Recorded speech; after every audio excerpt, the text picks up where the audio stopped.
will be handing over to a new administration. But one thing is standing out for the governor, and this is his investment in the state health sector, which the Nigerian Medical Association Kogi State Chapter has commended. The association says the governor's giant strides in the sector are unmatched in the country.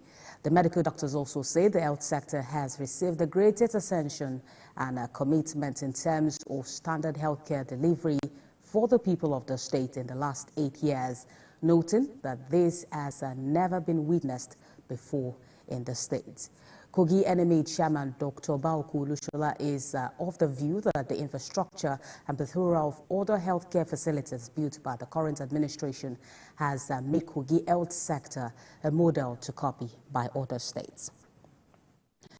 Now let's bring in the Kogi NMA Chairman, who is Dr. Baoku Olusola. Thank you for joining us on the news at this hour, Dr. Olusola. Thank you so much for having me. It's an honor. Thank you so much. Thank you. Now let's begin with your own assessment of how well the health sector has fared in Kogi under the current administration. All right. For the avoidance of praise singing and to be very factual, I believe that there should be indicators for assessing and measuring any variable at all. So if we're talking about health sector in Kogi State, I think we should speak to variables so that we'll be able to speak the truth and speak to facts.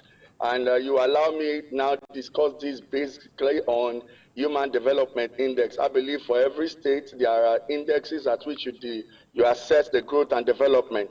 One is the gross domestic product, the gross national product per capita there. But the most important one, which I will speak to, is the Human Development Index, and that has to do with your life expectancy at birth. Then 2, it's of course the GDP per capita. Then 3 is education. Those ones falls under Human Development Index. And so for us in NMA, we've assessed the government regarding these 3. We believe that first thing first, the primary responsibility of every government is security of life and property. So no other economic development can exist without the primary responsibility of the government. And if you look at this executive governor of Kogi State in the last 3-4 years, I want to speak to truth and fact. That's why I chronicled this event.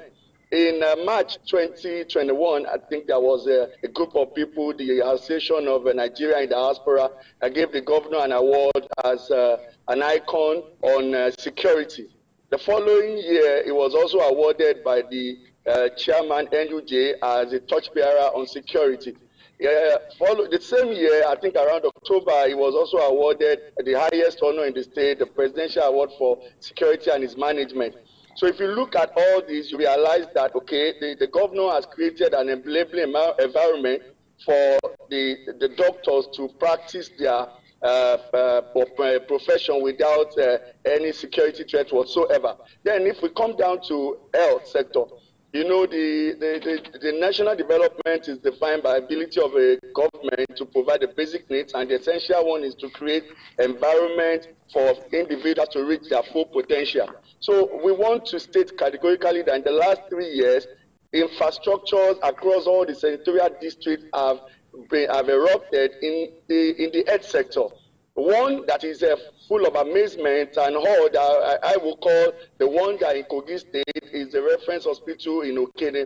If you go to Okene now, the reference hospital, seated in that hospital, I was there 2 days ago. We had an operation there. We had world-class equipment that currently are functional. Right there, Mr. Olusola, while we're also focusing like never before on the infrastructure, yeah. I feel we should also, focus on the manpower gap, which I believe is, one of the issues that the health sector is still facing in Nigeria as regards the mass migration of medical doctors out of the country. So I'm interested in how you have been, able to merge the needs of the people in Kogi State and the manpower gap. You know that there is no singular variable that exists independent of the other. If you have manpower and you don't have facilities to work with, how do you work? So things has to be put chronologically so that you understand where we're coming from. No singular variable in health sector is independent of another. Manpower, facilities, and funding, those has to go along the line. And if you allow me to put forward my thought process, I would know if Kogi government should employ like 30,000 doctors, for instance, if there are no facilities for them to work, they will move out. So important thing first is to set the infrastructure straight. Then, of course, you start talking about manpower. Of course, it can go hand in hand. And let me speak to manpower. There is a global brain drain, not only in Nigeria. We like to condemn our country, but the country is actually not doing bad. There is brain drain across. People are moving from India, Pakistan, everywhere into UK and US every day, even from India. So it's not only happening in Nigeria. But let me come down to Kogi State. I'm the chairman of NMA. I met over, I think, 450 doctors in Kogi State. As of now, our doctors have left the state. And of course, you know, pursuit of happiness for doctors or every human being, you cannot take it away. It's in line with Thomas Jefferson's declaration of everybody has the right to pursue. But in Kogi State, what we've tried to do is we've tried to engage the government consistently on basic things that could keep the doctor, attract doctor, and further make the doctor stay. And one of it, Mr. Olusola, I believe that we need more time to discuss more on the impact of this governor. I also wanted to ask about, your expectations, the NMA's expectations for the incoming governor, but we'll do that later on. Well, I've been speaking with the NMA chairman in Kogi State, Dr. Baoku Olusola. Thank you for joining us on the news at this time. Turn our attention to Imo State, where a group known as the Imo Progressives Movement has expressed commitment to ensure Governor Hope Uzodinma delivers on all its campaign promises. At an event in Owerri, Imo State, the group asked the residents of the state to support his government in achieving all set goals in the next 4 years. Our correspondent Prince Uba has more details in this report. Gathered here are members of Governor Hope Uzodinma's support group, known as Imo Progressives Movement, drawn from the 27 local government areas of the state and other stakeholders. Chairman. The convener of this event, a member representing Ohajebema, Uguta and Uru West Federal Constituency, Eugene Dibiagu, and the Director General of the movement, Jeff Moore, said the aim of the gathering is to thank the people for supporting the governor so far. I want to assure you that by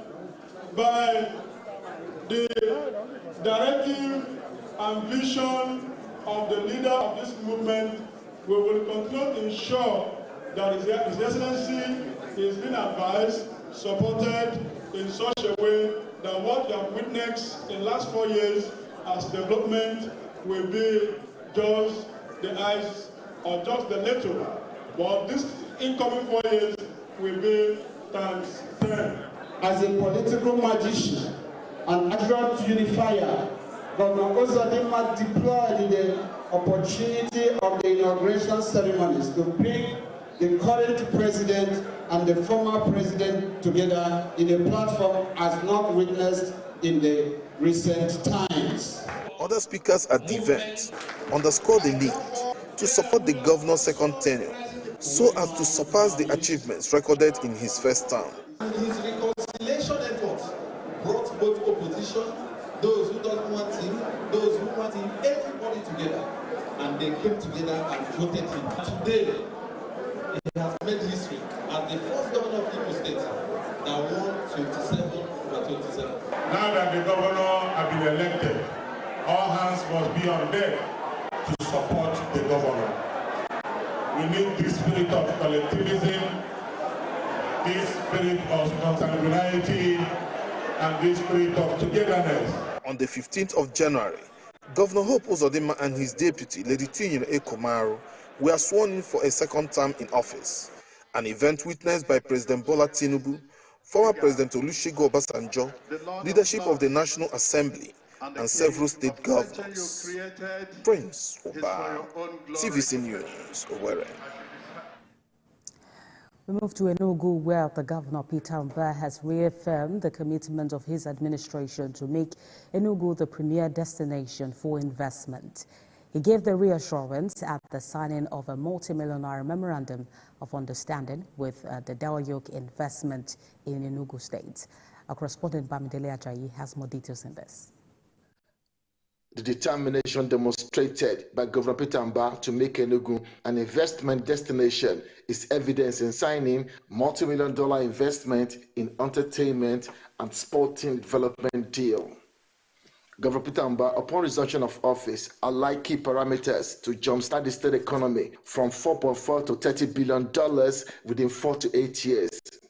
The push resonates in 2 key investment summits and recently crowned by the giant support from Afro-Exim Bank commitment. The team lead of Del York International underscores the benefit of the multi-million investment and the choice of Enugu State. He explained that the joint venture will foster the development of a park that will house sporting and entertainment arena. Well, the Southeast has been a very strategic region that has spurred developments within the creative industry and sports. And so many veterans have kind of arisen from here. And in the governor's vision to invest in the youth of this state, understanding the importance sports and entertainment plays, it's invited us to a joint venture partnership with the state to develop a park that would see to the development of the industry. Nigeria is the epicenter of where the future of sports talent and development should lie, and the opportunity here in the Southeast region is extraordinary. Governor Peter Mbah commended the team for choosing Enugu and reassures his determination to ensure their investment thrive with measures put in place for seamless operation. We have promised our people that we're on a mission to make Enugu State the premier destination for investment, and which means that we would have different kind of collaboration with prospective investors to see how we not only provide the enabling environment, but also go a step further to help de-risk the investment flow. The multi-million-dollar investment in creative industry is designed to foster growth and development in entertainment and sporting activities in the state. The deal promises to kickstart animation project that will make Enugu the most attractive state for youth development in animation and post-production industry. Bamidele Ajayi, TVC News, Enugu.